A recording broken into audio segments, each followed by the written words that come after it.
So I guess this is kind of feeling like take two for this one.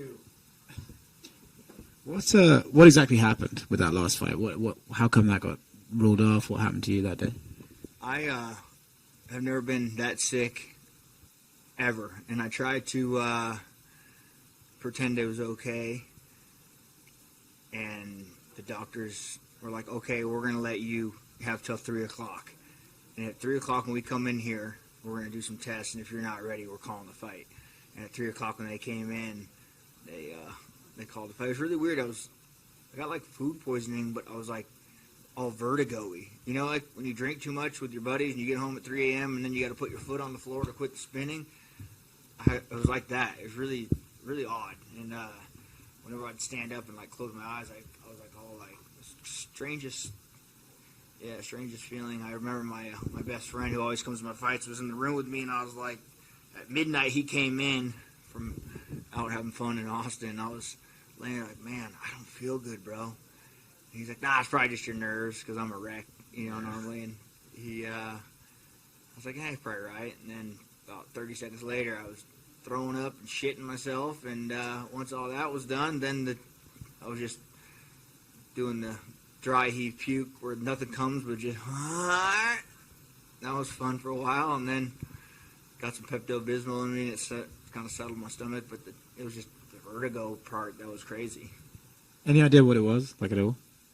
Well, everyone's trying to say it was the street tacos we ate. Now, let me explain about the street taco. Please. Let me explain.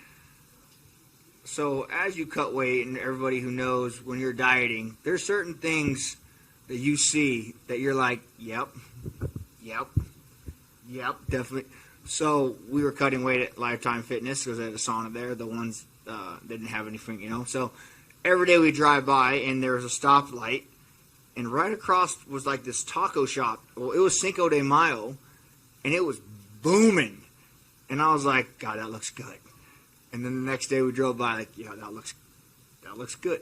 Check, that's getting on the list, right? So we all ate there, but I don't think that was it, because how could I be the only one that was sick? There's probably, 25 of us that went. My kids, my wife, my grandma, nobody else got ill. But I did eat this, like, tapioca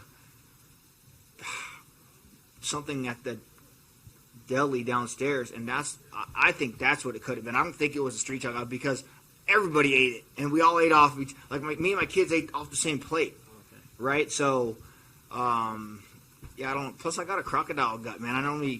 I can eat the egg sandwich from the gas station and be okay, you know.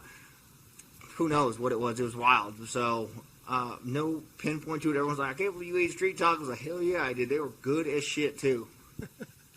2 weight cuts back to back, though. I can't imagine that's been very fun.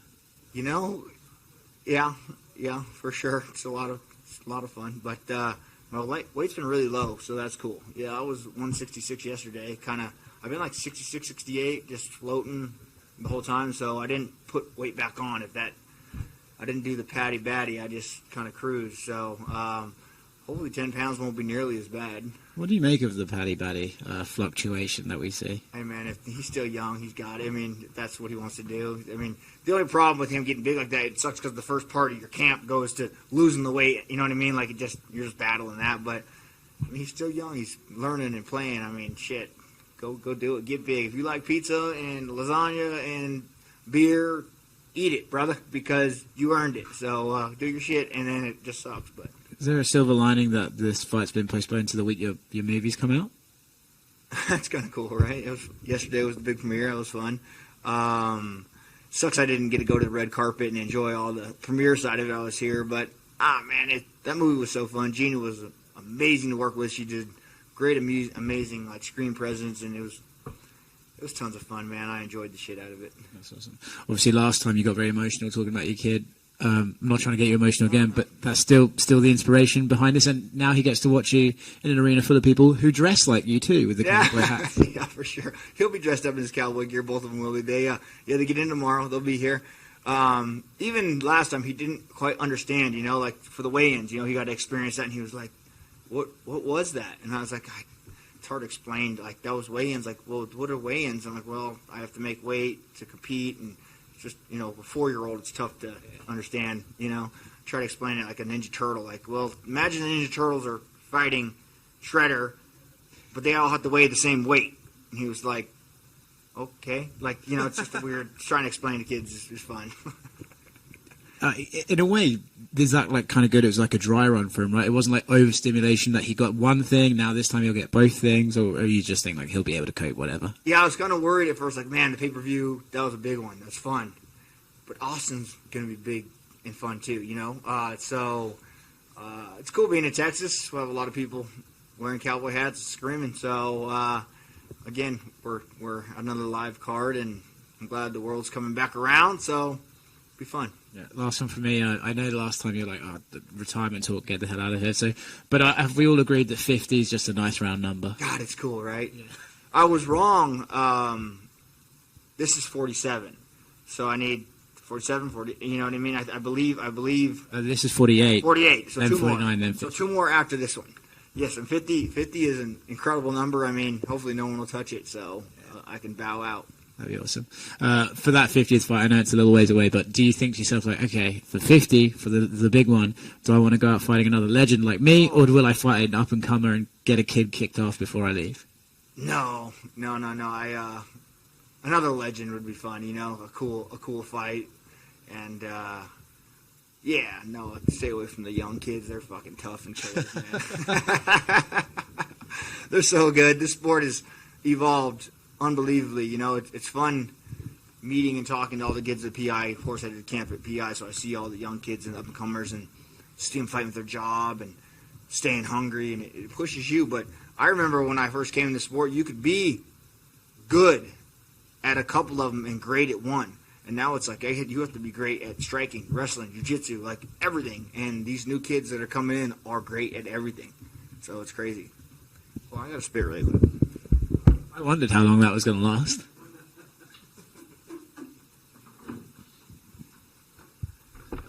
All right. So, Cowboy, back in Austin, you had the main event in 2018 against, Yancey, and obviously that went really well for you.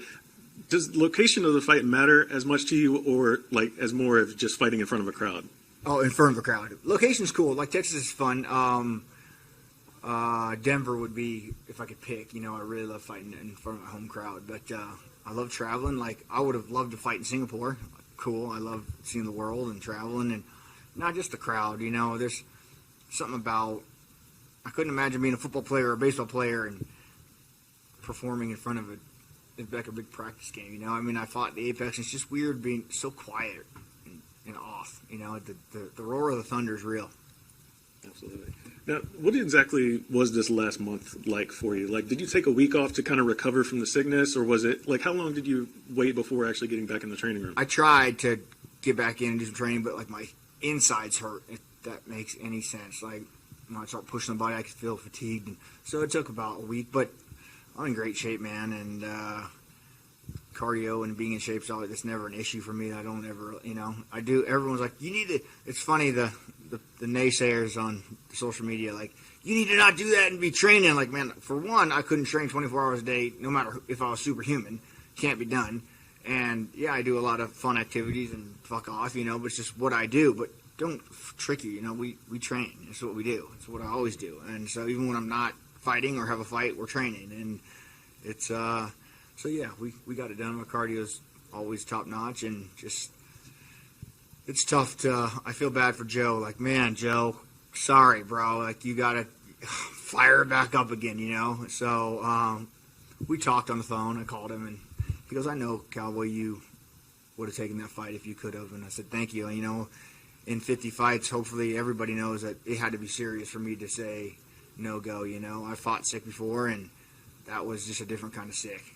But what did I do all week? Man, fucking a lot of fucking off, a lot of working on my ranch and building fence and training, and yeah, just everyday shit.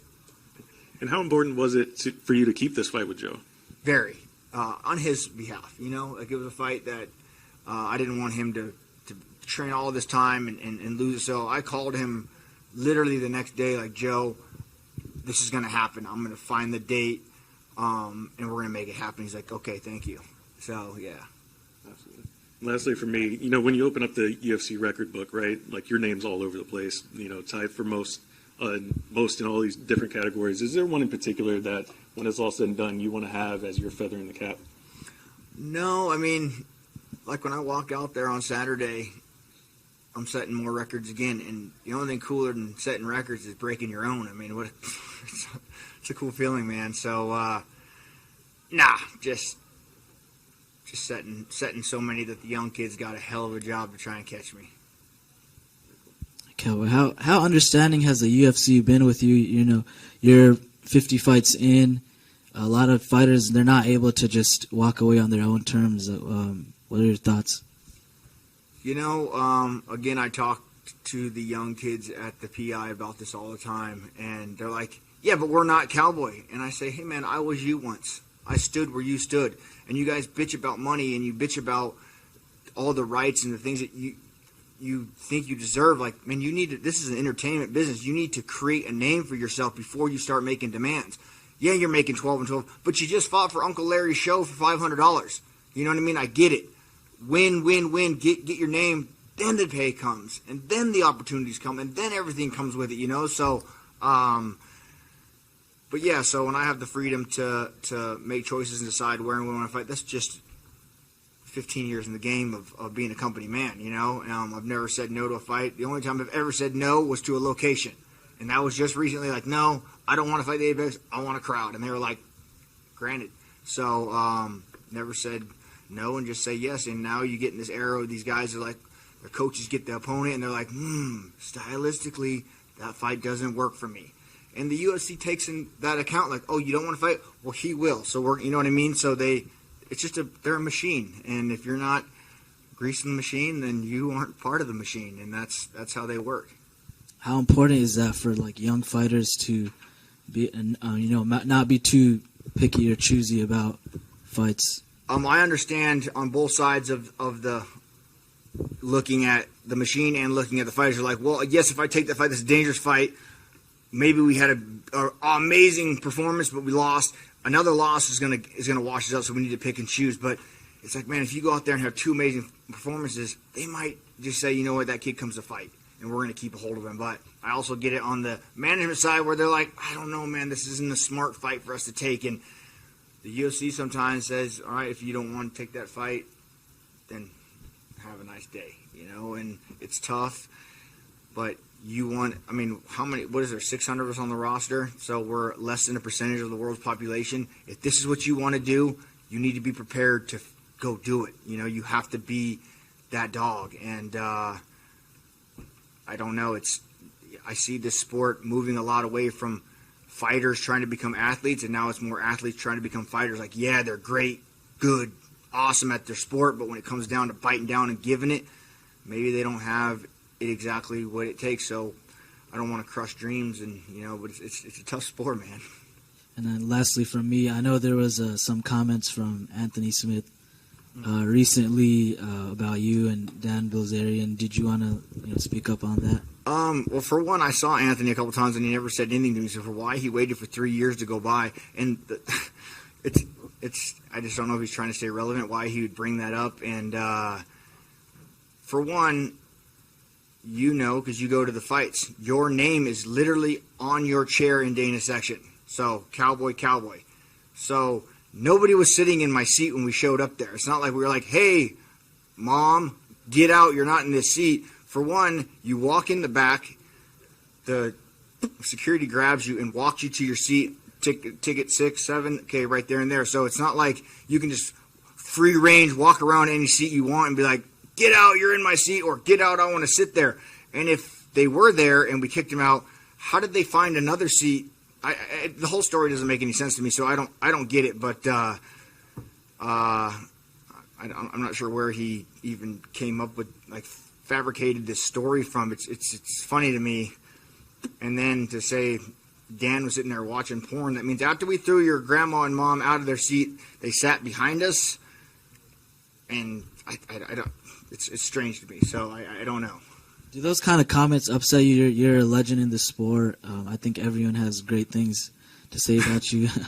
Does those kind of comments upset you, this late in your career? Nah, it just upset more of the people that don't know what's going on, where they like make comments like, "Oh, we're gonna kick another grandma out." Like those people, like, man, first of all, you're not even educated enough to know what's going on in the story for you.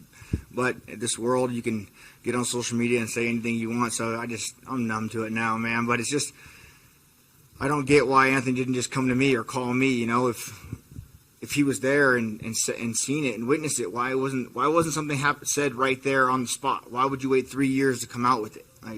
Strange to me. But and if I was drunk, which probably was a pretty serious case, you know, at a UFC fight, but the seat still said Cowboy on it. You know, I don't recall kicking anybody out. Could it have happened? Possibly. Doubt it, but I would definitely not kick someone's mom or grandma out of the seat. Like, I'm not that guy. You know, if it was another dude, probably like, hey, man, scoot over, you're in my seat. But someone's mom, nah, man, I'm not that guy, you know. Plus, I know everybody here. I would just find another seat, you know. It's just it's a strange story to me, but whatever.